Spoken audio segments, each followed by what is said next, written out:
Prime factors of 156 and 157। यहाँ prime factor करेंगे तो सबसे देखेंगे पहले इसमें प्राइम नंबर से ही डिवाइड करेंगे ओनली। तो प्राइम नंबर देखेंगे तो प्राइम नंबर 2, 3, 5, 7, 11, 13 ये प्राइम नंबर है। प्राइम नंबर ओनली 1 और खुद की वैल्यू से कटता है। तो यहाँ पे देखेंगे 156 में देखेंगे तो 6 हमारा इवन नंबर है, तो ये 2 से डिवाइड हो जाएगा। 2 से करेंगे तो 2 7 जा 14, 1 बचेगा, 1 और 6 मिलकर होगा 16, 2 8 जा 16। 78 को 2 से डिवाइड करेंगे तो ये हो जाएगा 2 3 जा 6, 1 बचेगा, 1 और 8 मिलकर हो गया 18, 2 9 जा 18। 39 है, 39 अब 2 से डिवाइड नहीं होगा, 3 से डिवाइड होगा। तो 3 से डिवाइड करेंगे तो 3 1 जा 3 और 3 3 जा 9, 13 आ गया।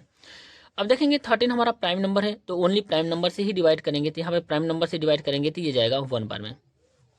यहाँ पे लिखेंगे prime factors of 156। Prime factors of 156 is, यहाँ पे देखेंगे कितना आया, 2 इंटू 2, 3 इंटू 39 ये आया।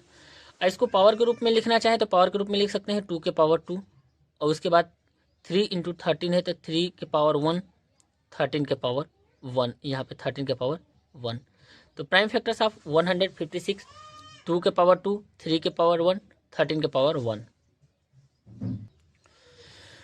प्राइम फैक्टर्स ऑफ 157 का देखेंगे तो 157 हम देखेंगे कि ये खुद प्राइम नंबर है, तो ओनली प्राइम नंबर से ही इसको ही डिवाइड करेंगे। तो यहाँ पे 157 को डिवाइड करेंगे, 157 से डिवाइड करेंगे, तो यहाँ पे डिवाइड करेंगे तो ये जाएगा 1 बार में। अब यहाँ पे लिखेंगे 157, इसका प्राइम फैक्टर आया है 157, 157 ये आंसर हो जाएगा, यहाँ से ये आंसर हो जाएगा। तो prime factors of 156 and 157. Like, share and subscribe.